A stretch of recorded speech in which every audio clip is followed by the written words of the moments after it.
it's Doris with All the Books, and I am here today with that video that all the nerds have been waiting for all year long. Yes, it's the 2018 statistics video. If you're not into this one, feel free to move on. Yes. However, this is not the techie video. No, I'm analog all the way. This is how we keep our statistics around here. Yeah. And this is how we compute them. Yeah. I don't know. And you won't be seeing any slick pie graphs or bar graphs. No. We have the handy dandy Mermaid Kitties index card file. I picked this up at Target this summer. I absolutely could not resist. I mean, come on, narwhals, right? I don't know. I said to myself, you don't need that, Doris. You just don't. But it landed in my cart anyway. And lo and behold, serendipitously, I did need this.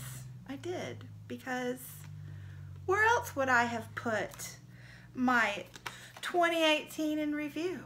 Where else? It was just there because I didn't plan ahead. I didn't plan ahead either. Okay, so let's just get started. 2018 in review. What do we have here? I kind of had to laugh several times when I was pushing these numbers, when I was crunching them, if you will, because I am nothing if not predictable. So, I read 189 books this year. 189. That is up one from last year in which I read 188 books. Yeah. I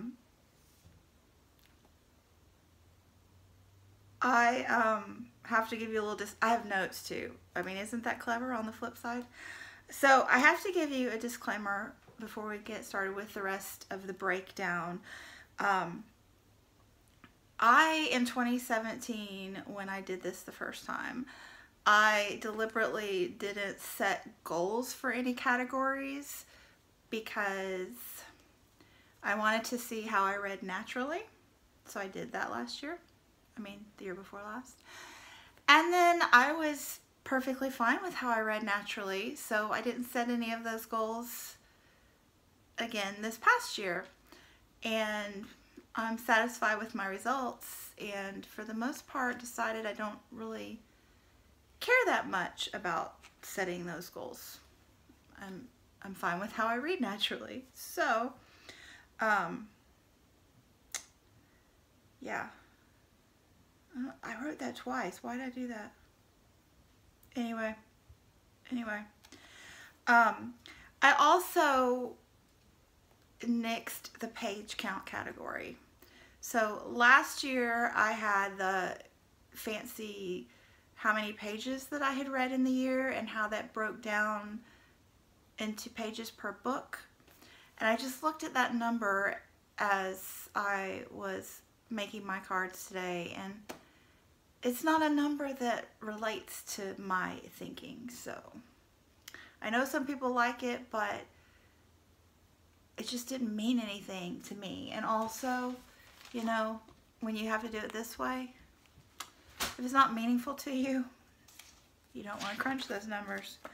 Okay, so here we go. 77%. Let's see. This I'm gonna need to get. I got blowout here. Anyway, 77% of my books were fiction and 23% were nonfiction. How did that change from the year before? It didn't. I read 77% fiction and 23% nonfiction in 2017 as well. I did. Okay, now, oh, this was what the other disclaimer was.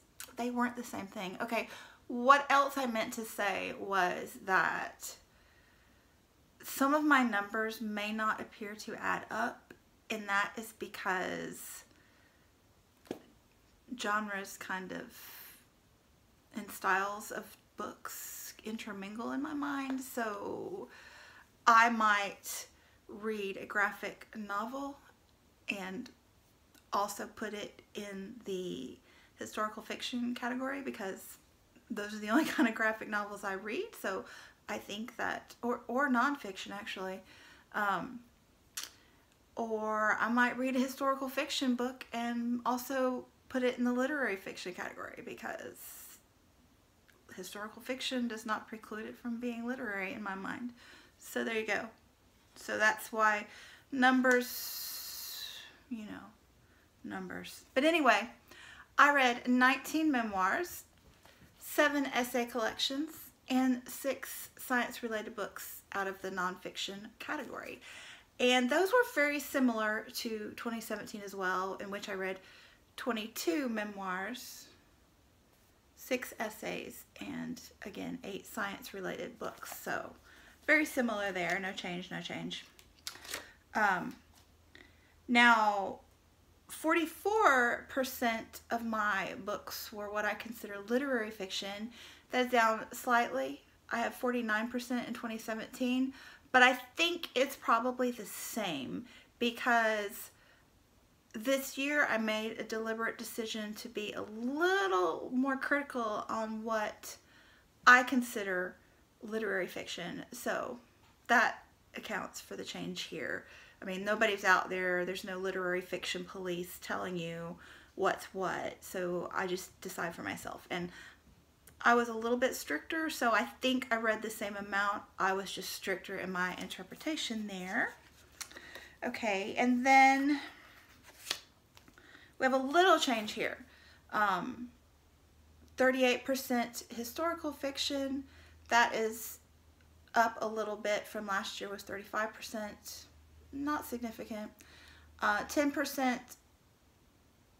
science fiction and fantasy. That's down a little bit from 12% last year. Again, not significant. Now this one, 11% of TMH, that's not TMI, that's TMH, which stands for thrillers, murders, mysteries, not murders, thrillers, mysteries, and horror. And this little self-proclaimed category is up quite a bit in my mind. Last year I read 6% of thrillers, mysteries, and horror, and this year 11%. And that, I think a lot of that is due to Cloak and Dagger. So I don't read a lot of that category, but I do like it once in a while, and I like it in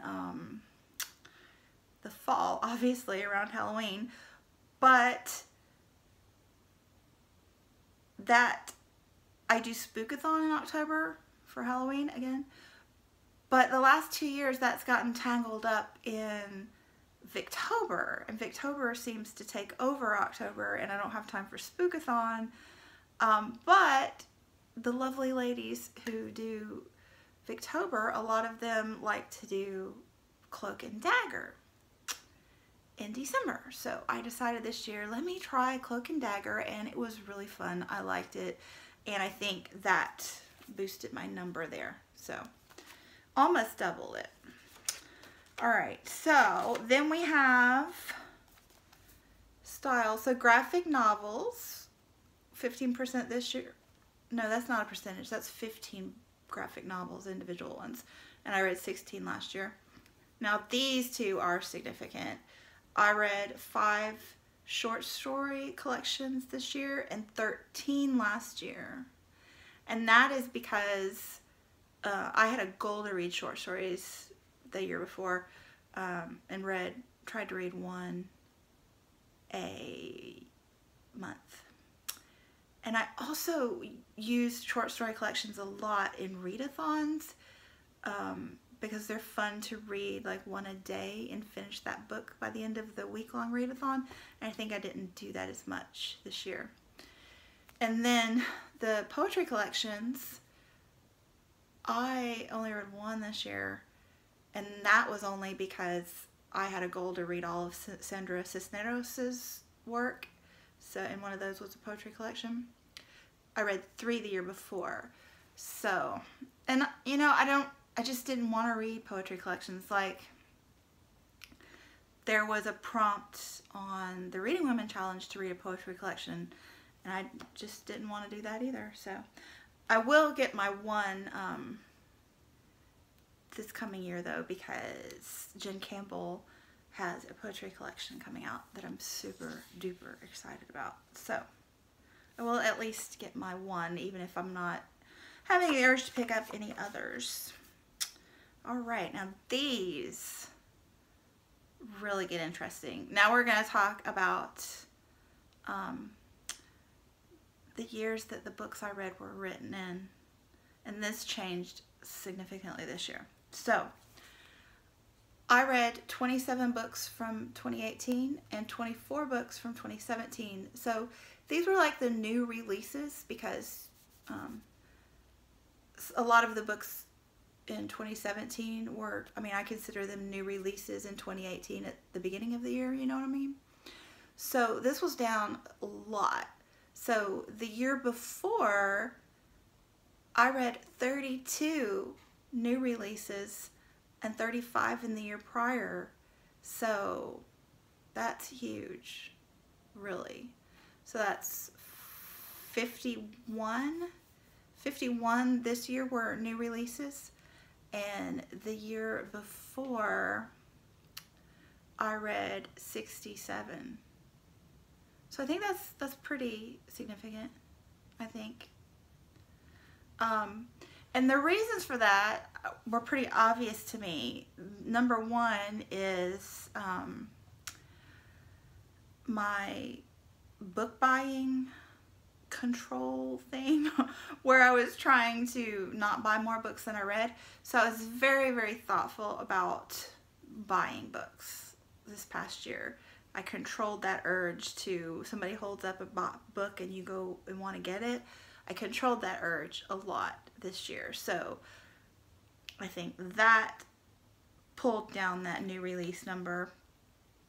And I was also more selective with prize lists. So my first year on BookTube, I was just gaga for the Reading Women, not Reading Women, the Women's Prize for Fiction, and the National Book Award, a little bit of the Man Booker, things like that, Costa.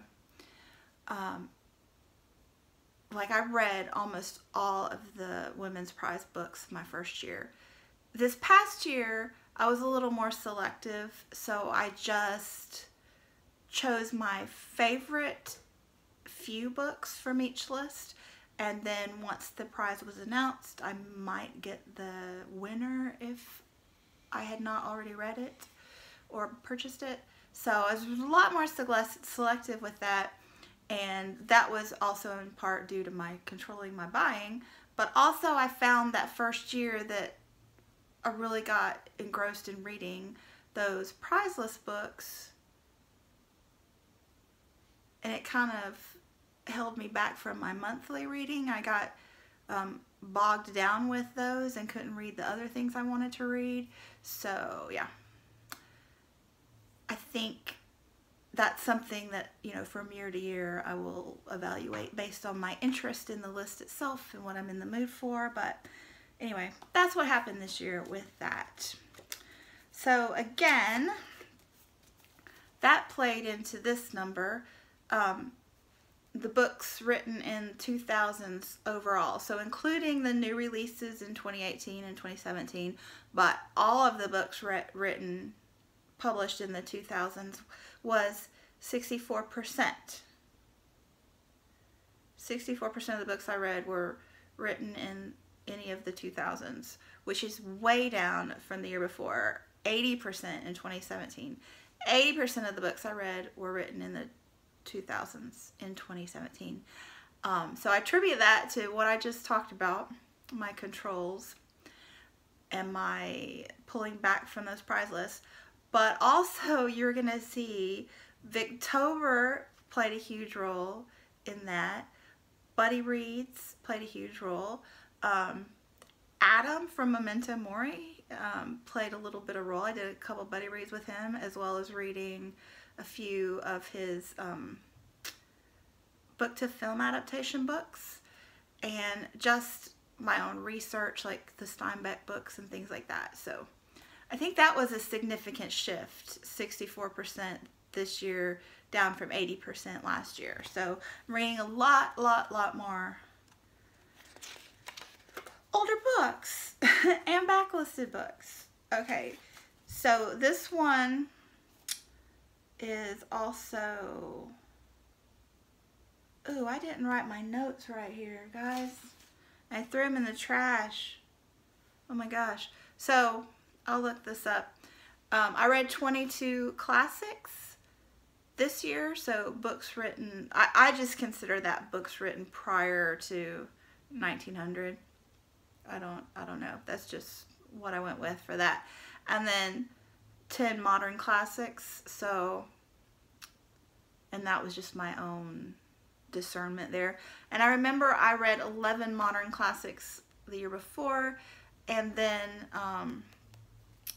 the classics, I think I read 11 or 12 the year before, so that bumped up significantly.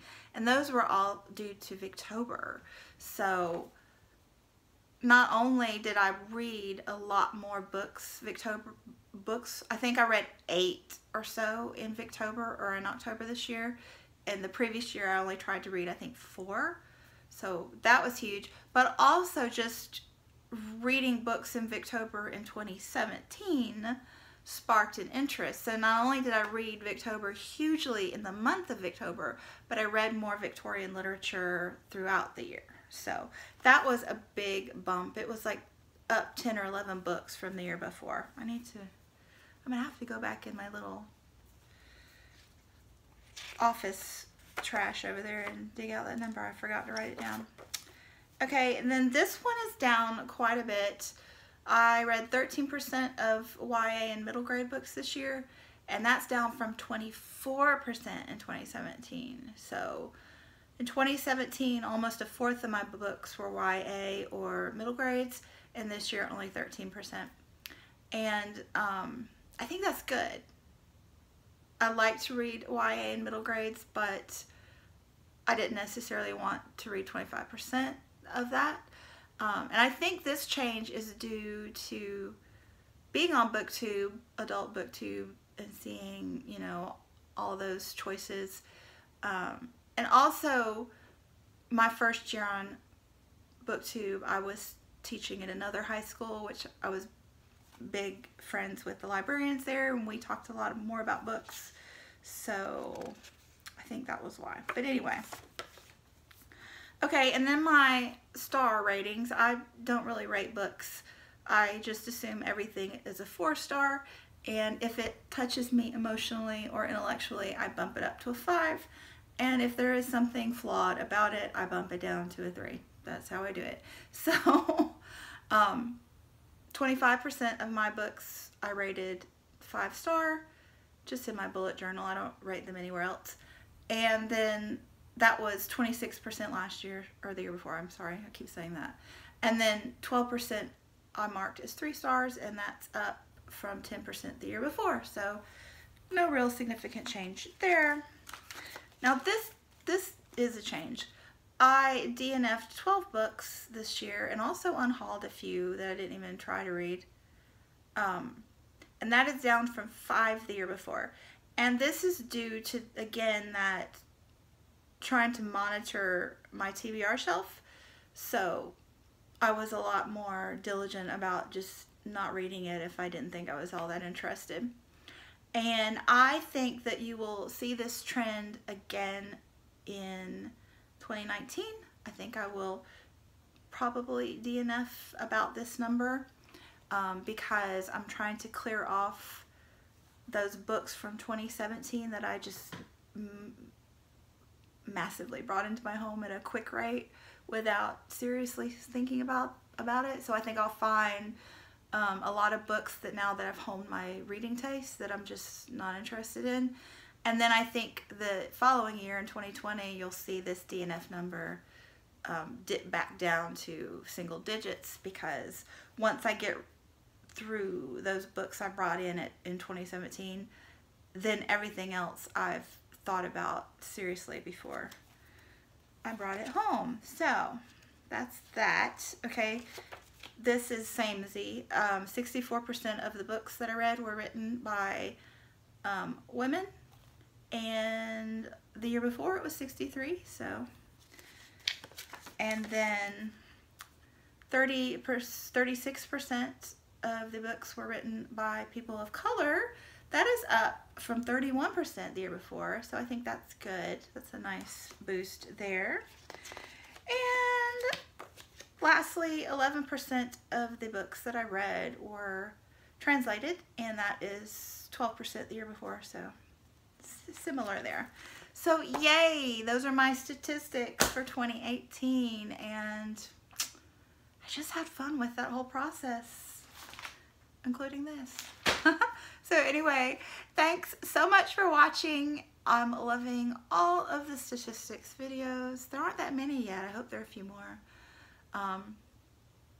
Definitely the goals and plans, and my favorites are next, so I got to get to that list for tomorrow. Thanks so much for watching, and I will be back soon. Bye.